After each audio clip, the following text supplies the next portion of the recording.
So in this lecture we are going to discuss the aortic pressure curve. We are discussing the cardiac cycle.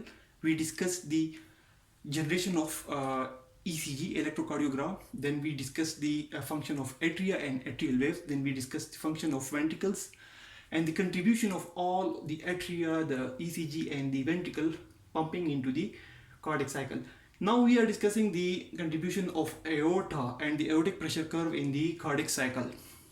So we basically discussed that once the electrical activity in the heart has started from the sinus node, the electrical activity spreads from the sinus node and it's basically initially spread to the atria. Atria contracts and it pumps the blood into the atrioventricular, into the ventricles.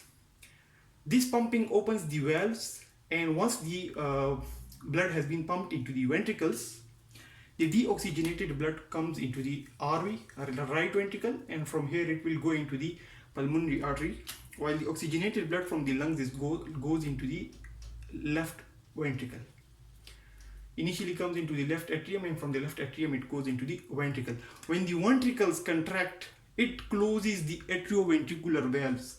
These atrioventricular valves close, but the pulmonary artery, the pulmonary valves, which are somewhere here, I will draw it here, although exactly they are located somewhere here. These valves for the right ventricle and the aortic valves,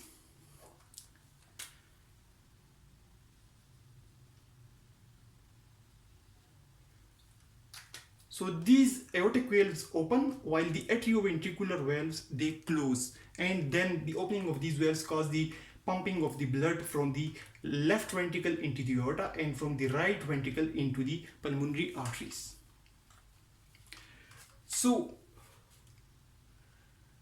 when the pumping process of the ventricle starts, we will basically discuss the pumping process of the left ventricle, because the aorta, this aorta which is supplying the blood to the whole body, it is connected with the left ventricle. So when the left ventricular pumping starts, initially the left ventricular pressure increases. Initially the left ventricular pressure increases. In the last lecture we discussed the ventricular pressure curve. So the pressure in the ventricle has started increasing. So when it reaches this point, a certain level of pressure is reached in the ventricle. This pressure now is able to open the aortic valves. So the aortic valves open. They are one-way valves. It can only allow blood to go into this aorta, but cannot allow blood to come back into the ventricles. So the aortic valves open and blood flows into the aorta. Blood starts flowing into the aorta. If we see the aortic pressure curve initially, so initially the ventricular pressure curve which we discussed in last lecture, it has started increasing. When it has reached this level, the aortic valves open. The aortic valves open here and the pressure in the aorta starts increasing.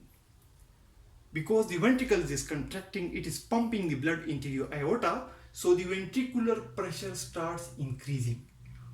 Blood has started flowing into the aorta and the walls of the aorta stretch.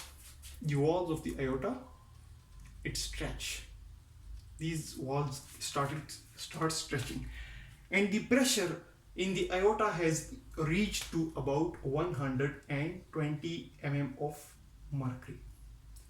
So it stretches and the pressure in the aorta increases to about 120 mm of mercury.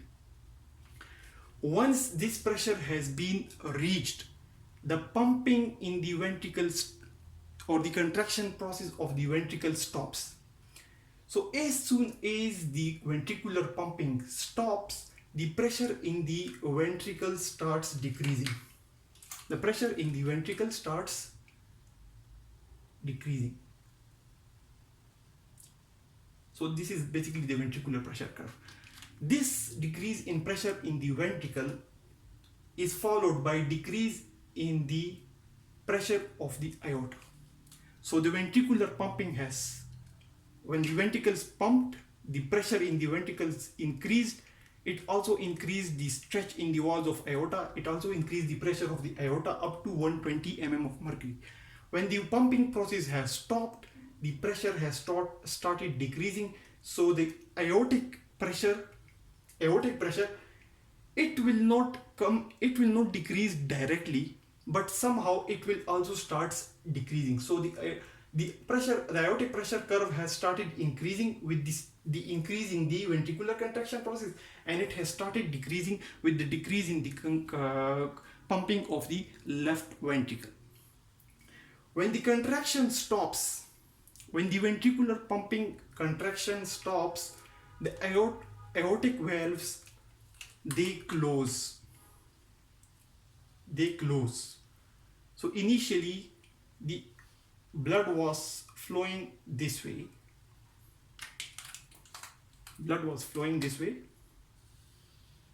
Due to pressure. As soon as the pressure stops, the blood has started coming backward.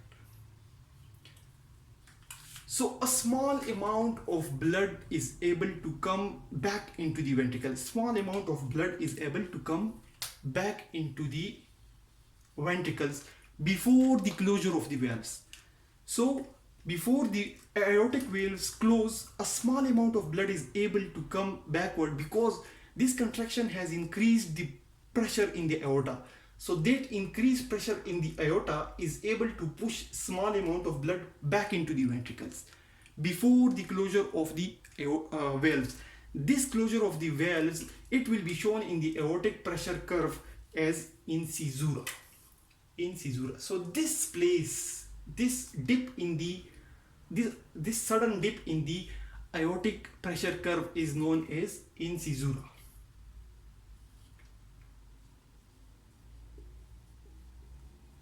Although the pressure is decreasing slowly and gradually, there is a sudden decrease, and then it comes back to its normal level, and then it starts decreasing gradually. So this sudden decrease for a small amount of time due to backward flow of blood from the aorta into the ventricles before the closure of the aortic valves is known as the incisura on the aortic pressure curve. When the ventricles has stopped contracting and the aortic valves has closed, this stretch, which has the stretch in the aorta walls, it is able to maintain pressure up to 120, and it is able to continue pumping the blood or maintain the flow of blood forward into the veins or into the tissues. But as the pressure or the pumping in the ventricles has stopped, so the stretch also decreases and the pressure in the aorta has started decreasing until it reaches 80 mm of mercury. So this was at the peak of contraction process, the 120 mm of mercury in the systole, at the peak of the systole or the contraction, and this is at the end of the systole or at the diastolic or the relaxation pressure of the, when the ventricle are in the diastole or they are relaxed and it is not pumping, so the pressure in the aorta, it has fallen back to the 80. At the 80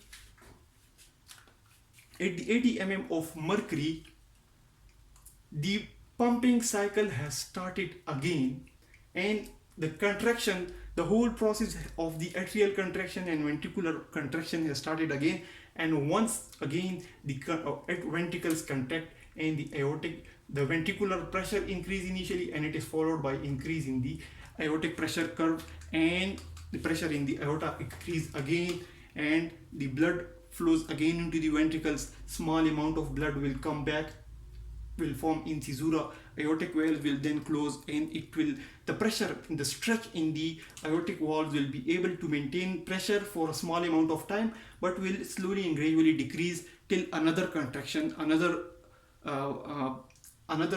systole occurs, and this process repeats again and again and again. So that's all about the aortic pressure curve. This process is the same in the right ventricle or the right ventricle, which pumps the blood into the pulmonary veins. But the pressure, the curve is just the same in the right ventricle, in the pulmonary veins, but the pressures are about 1/6 that of the aortic pressure. So if the pressure in the aorta is 120, then the pressure in the ventricles, pulmonary vein, will be just 20 mm of mercury. So it is just about, it's about 1/6 the pressure of the aortic wall pressure. So the process or the curve of the pulmonary vein is just the same, the contraction process is just the same, the closure of the pulmonary veins is just the same, but the pressure is 1/6 because the resistance for the pulmonary vein, the contraction of the right ventricle is very low. It is just pumping the blood into the lungs. It is not pumping the blood into the whole of the body. So the pressure against which the right ventricle contracts is very less. So less amount of 1/6 the pressure is needed for the contraction process. While the ventricle is pumping the blood into the whole body, and the resistance against which it is pumping the blood is very high. So pressure is about 1/6 times more than as compared to the pressure in the pulmonary veins. So that's all about the aortic pressure curve. To summarize it, the left ventricular contraction starts and the left ventricular pressure increases. When the pressure in the ventricles increases, the left ventricular pressure increases, the aortic valves open. When the aortic valves open, blood flows into the aorta and the walls of the arteries or the aorta stretch. This stretch increases the pressure in the aorta up to 120 mm of mercury, and after that relaxation or the relaxation starts, the contraction process stops, and relaxation or diastole, the systole finishes and the diastole starts. So small amount of blood flow back to the ventricle, and this rapid flow, it forms incisura. After the incisura formation, the pressure in the aorta starts decreasing gradually. It has from the 120 mm of mercury, it has reached up to 80 mm of mercury at the from the peak of the systole till the peak of the diastole, and then the diastole ends here, and another systole, another contraction occurs, and the pressure in the ventricle starts increasing again, in the pressure in the aorta starts increasing again, and another pumping cycle has started. So the whole process is repeated again and again, and the same process is just the same in the right ventricles, and the curve is just the same in the pulmonary valves as is in the aorta, but the pressure, the amount of pressure in the pulmonary vein is about 1/6 as compared to the amount of pressure in the aorta or the arteries. So that's all about the aortic pressure curve. In the next lecture, we will discuss the role of atrioventricular valves, aortic and pulmonary valves. So thanks a lot for watching the video.